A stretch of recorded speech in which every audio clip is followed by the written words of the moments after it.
გამარჯობა მეგობრებო, ერთად ვნახოთ რა შევიძინე შავი პარასკევის შემდგომ დღეებში და ერთად დავაანბოქსინგოთ.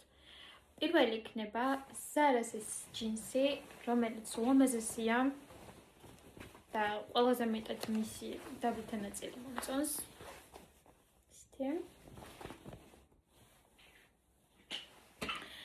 შემდეგ იქნება Zara's ბოდე. არაფრით გამორჩეული, მაგრამ ძალიან საყვარელი. შავი ფერის ხო იცით, ყოველთვის ელეგანტურია.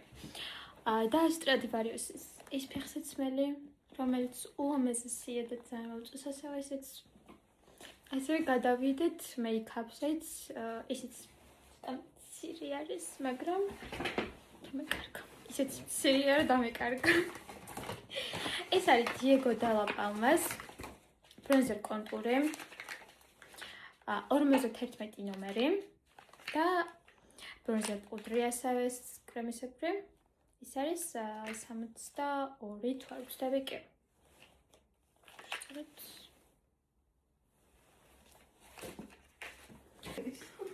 მადლობა რომ მიყურეთ. თუ დაგაინტერესებთ აწყობილ ლუქს, აუცილებლად გაჩვენებთ და დამიკომენტარეთ. ეხლა კიდე გამშვიდობებით.